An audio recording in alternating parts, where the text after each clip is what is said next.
Look at that. I can see everything now. Amazing. Hey guys, it's Rachel and welcome back to Looking for Adventure, and today is Mixed Media Monday, but more importantly, we are making our own Harry Potter wands. So this tutorial was inspired by the fact that I wanted to make a canvas based on the fact that here in sunny California, we happen to finally get our own Harry Potter world at Universal Studios, and it's supposedly bigger than the one in Florida. And many of my friends work there, and they say that it is amazing, so I cannot wait to go. And I was such a big Harry Potter fan growing up. The books always came out on my birthday, so my mom and I used to stand in Ralph's at midnight and just wait in line. We were always the first people in line to be able to get the new book on my birthday. It was awesome. So that is why I wanted to do this. And then I'd like to thank my friend Jade. She really gave me a lot of advice on styles and colors and stuff like that. For one, she happens to work at Ollivander's at Universal Studios, so that's really cool. But I did want to let you guys know that as much as I love these wands, this is a pretty typical tutorial, and I actually figured out after I filmed this a few more ways to make it look a little more finished and professional and a little more interesting. So if you guys want to see a part 2, let me know if you'd like to see it this upcoming week on the next Monday, or if you want to see the canvas first and then the part 2. But I think that the second part of this video will have so many awesome new tips and tricks that you guys have not seen that I am so super duper excited for. So I also want to apologize. I don't know what happened with my photos, but for some reason the colors in the browns and the gradients and everything that we did just didn't seem to come out in the photos, but I can see them in real life really, really well. So I tried to talk you guys through that in the tutorial as well. So I'm going to speed up this video, I'm going to play some music, and I'm going to give you a step-by-step tutorial, but I first have to be sorted into my house because I need to know if I am a Ravenclaw or a Hufflepuff or a Slytherin or a Gryffindor. So I have my very own sorting hat here, and we just gotta see. Alright, not Slytherin, not Slytherin, not Slytherin.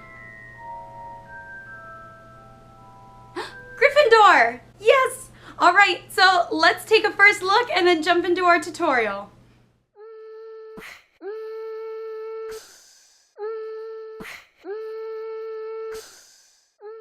So here are just some plain old chopsticks, and I'm just splitting them in half. You can see that they're not perfectly split, that's not going to matter. And then I'm using that air dried clay from Crayola as one of the options that you can do. But I'm going to start out with the easy option, which is the hot glue gun, and I'm just going to kind of make a base for my first piece.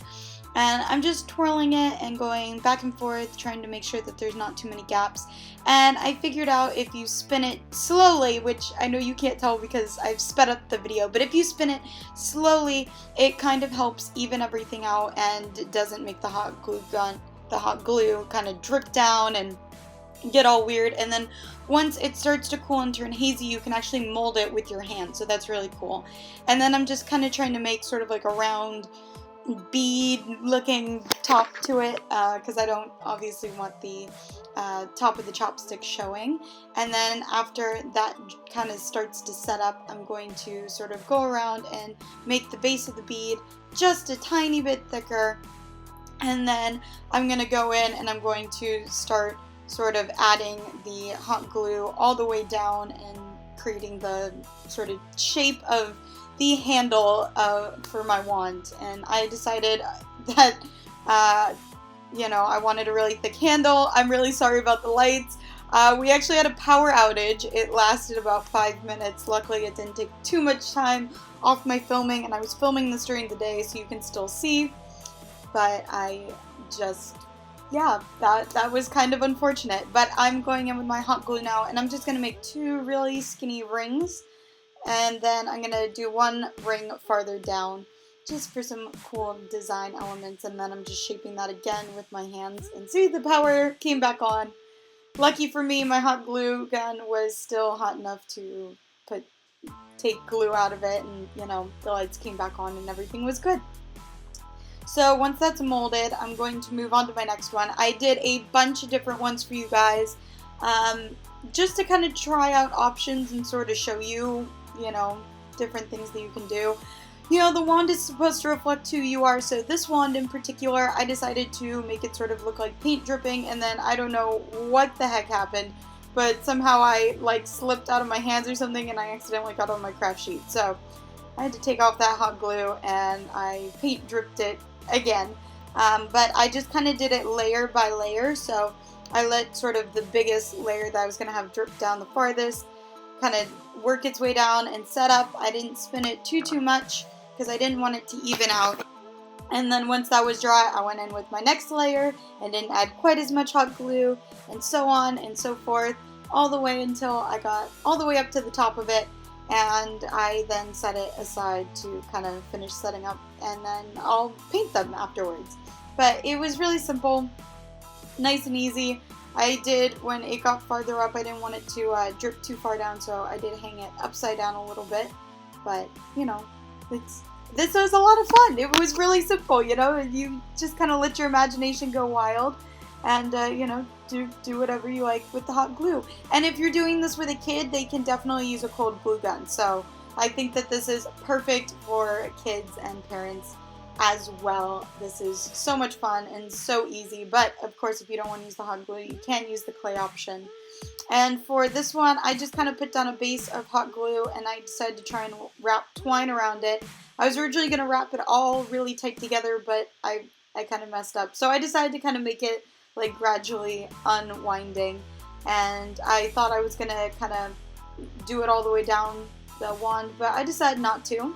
So then I took some hot glue and immediately poured my micro beads on. These are from Prima, of course, and give it some really cool texture. I was really sort of trying for you guys to experiment with different textures and things that I've sort of seen people do to kind of let you see, you know, different options that you have. And so this one I've already made my glue base. I made the base of the wand, and I'm actually taking just my regular beads, my glass beads from Prima, and putting them all around. The ones that were on the top, which was the warmest, where I put the hot glue last, stuck fairly well, but the ones that were on the handle did not stick very well. And when I went to go paint, quite a few of the beads in the middle of the very top part of that did not stay stuck. So I think that the micro beads were the better option. And then I just made kind of like a vine going down it. And then I decided to kind of show you guys the clay option. So this was just air dried clay from the kids section made by, I think, Crayola. And I'm just molding it with my hands.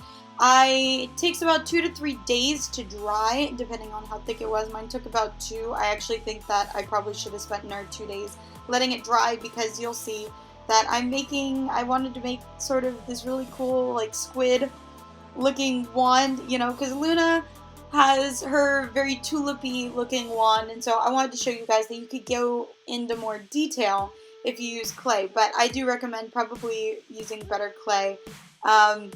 I am not a clay sculpting artist, so these are not amazing by any means. I just wanted to give you guys an idea of the options that you had and kind of let you guys then use your own imagination and do something, you know, as well. So I was just trying to make some tentacles, just rolling it out on the ground and then sort of winding them around it.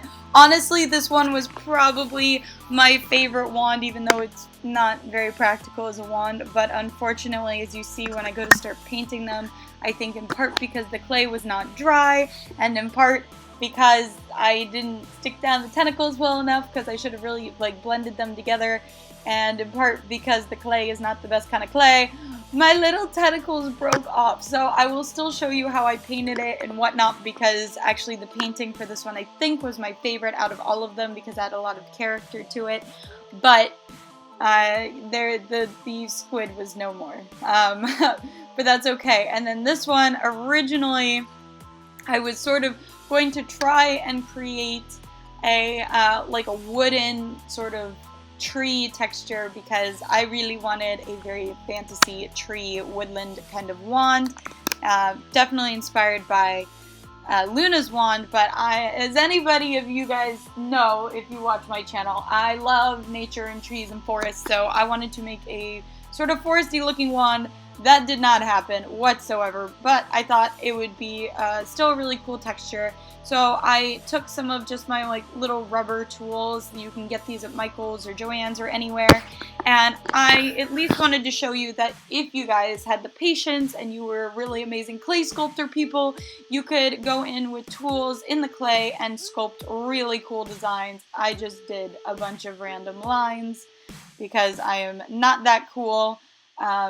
It would probably take me an extra long time to try and figure out and make something halfway decent in the clay. And one of my little like ends did break off as well on this one, but it's not really as noticeable. But it just shows you can have so many possibilities making your own wand. It is all up to your imagination.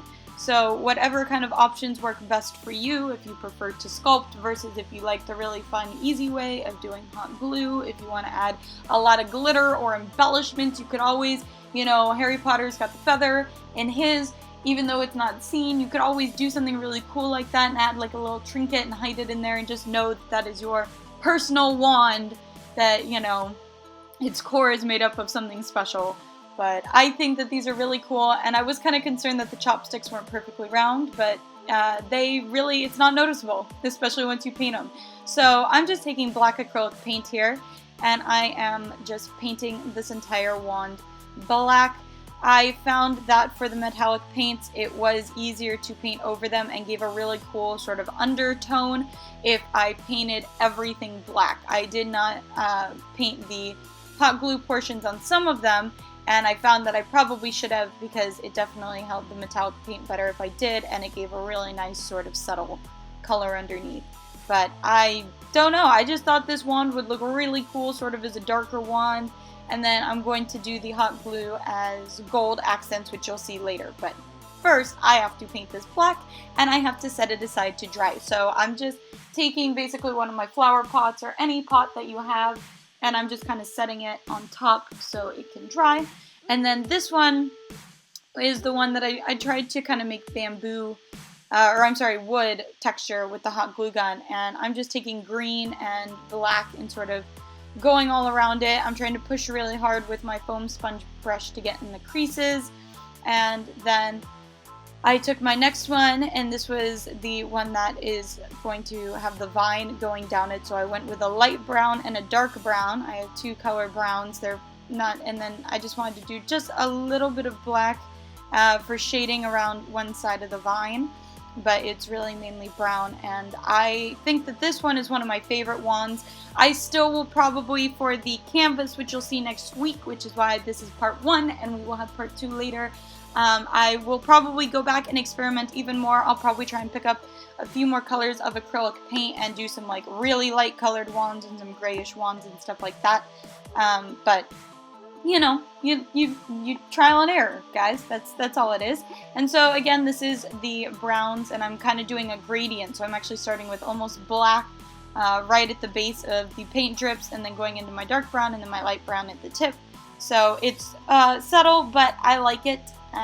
You know, they're kind of wooden textures. You know, they're made of wood, basically. So there were a lot of options. And then Professor McGonagall's actually had like a red and then like a black. And so I thought that was super awesome. So I had sort of a medium red and dark red. And then I was just leaving whatever black was left over on my foam sponge brush and kind of letting that blend together. This was probably one of the cooler looks and color schemes that I like that I did. I don't love the just lines in it. I wish I did more with the clay, but again, I'm not a clay sculptor, and I just kind of wanted to show you guys options. But I do think that the red with the dark red and the black is really cool. It makes this really cool sort of marbled monotone effect. I really like it. So this was one of the cooler ones. And then this one, I decided some of the wands are very simple. They don't have any color. They're like one color, nothing special. So I decided to try and do that for you guys. And I decided to take my black and I just painted the entire thing black. I was trying to figure out if I wanted to do a color at the base there, but I decided not to because it already had sort of the wrapping and it had the texture from the beads. So I figured make it nice and clean and simple. Some wizards just have very simple wands, and that is perfectly acceptable and just as awesome. So I decided that this wand would be that. I then set that aside once again to dry on top of my flower pots, and then after that I went on to do my squid, which is my favorite one, but you'll start to see all of its tentacles start breaking. Oh my gosh, it was so heartbreaking. But I took that light blue acrylic color and I left whatever black was on it, and it made this really cool sort of gray purple with like little flecks of blue in it. It was really cool. I'll still show it to you guys in the end pictures, even though I could not re-glue the tentacles back on. I tried super glue, I tried everything. It didn't work, unfortunately, but I'll still show you the finished, unfinished, broken wand, if you will, because I do think that these colors were really awesome, and it gave something a little bit different than the typical wand. But some of the wands that I saw where people painted them just like straight blue or anything like that, I don't know, just didn't feel quite like a wand to me. So at this point, my wands have dried, and I'm going back in with my gold, and I'm just starting to do the details. I have a very, very fine, like, pointed brush. This is one of the Prima Finavera brushes, and I'm just going in and I'm just painting those little round circle notches, I don't know, made of hot glue. And then I decided to take a little bit thicker brush and go over the entire handle of it, making sure to get underneath as well, all the way up, you know, to the chopstick itself. I did need 2 coats on the handle, but it gave this really kind of like dark undertone, so I think that it was definitely worth painting the hot glue portions with acrylic paint. And then I am taking my one that had the really big beads and the vine going down it, and I'm again painting the handle gold. But I decided that I really wanted the vine, because it's a vine, to be green. And I just so happened, actually, the paint that you see in my intro is a beautiful metallic green with gold undertones in it. So I decided to paint the vine that color, and this is probably my favorite color. Both the gold and the silver that you'll see along with this green are Martha Stewart acrylic paints. And sometimes I think that Martha Stewart products can be a little expensive, and you can find something else that's a little bit better deal. But these acrylic paints happen to be a great price, and they were absolutely gorgeous. Oh my goodness, if you are looking for an acrylic metallic paint, definitely check out the Martha Stewart ones.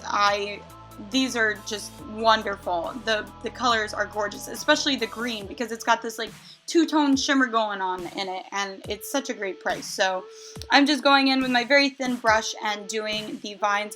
I will go in later once this is dry again and kind of take the original color that is on the chopstick and kind of clean up and touch up any lines that, you know, shouldn't have been there and things like that. But I also took the green and I sort of blended it in like gradient style into the handle itself, so it wasn't so like, you know, gold and then green. And then originally for the one that I had painted green and black, I wanted the handle to sort of look like bark, which I actually think it kind of did by just sort of dripping, you know, randomly around and leaving blank spaces. And when I painted it brown, it just didn't look right with the green and black. So I decided to make this my Slytherin wand, and I went in with the silver on the handle, and I think it looks a lot better than the brown, even though, you know, I wanted it to look like wood. That is okay. This is why I am trial and erroring for you guys, so then you can see what works and what doesn't work. But I then set that aside to dry, of course, theme of the day, and I had originally painted the paint drip silver, and I just didn't like the silver with the brown, so I went in with the green metallic paint. And this is just me kind of showing you guys. I just took my fine detailer brush and just was cleaning up any gold that shouldn't have been on the handle itself. And then for the squid, even though, you know, I tried really hard to make this one work, guys. I feel so bad I couldn't piece it back together, but I wanted to do silver for it, and it looks really awesome.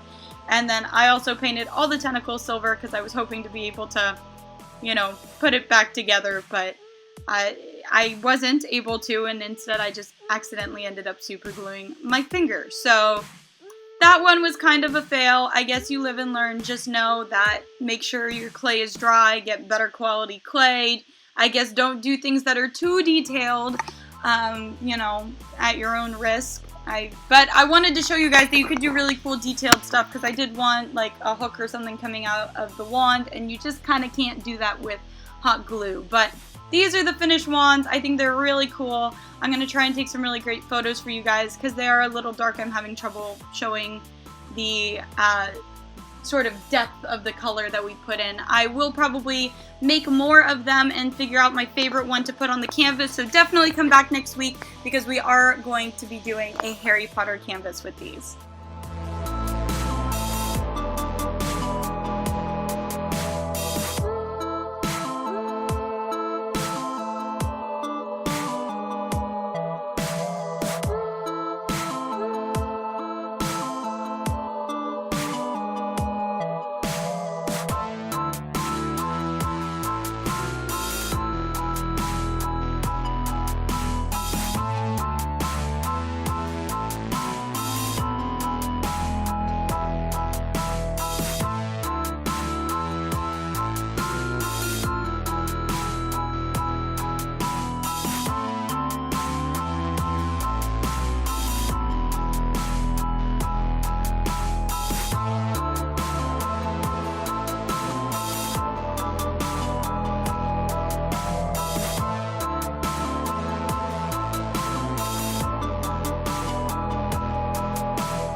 So I hope that you guys enjoyed this tutorial. I had so much fun making these Harry Potter wands. I absolutely love them, and I cannot wait to show you the finished canvas, along with doing a part 2 on how to like make these look even more awesome and professional and realistic and everything like that. So if you happen to like this video or any of the other videos on the channel, please remember to like, comment, and subscribe for all the daily updates. Let me know in the comments down below what you guys want to see in upcoming weeks. And if you happen to recreate this look or make anything similar or inspired by anything you see on my channel, please Facebook me or email me or Twitter me or Instagram me or whatever kind of social media that you guys do. I want to see it. And don't forget, every day is a new adventure, so come back for a new adventure with us on Wednesday.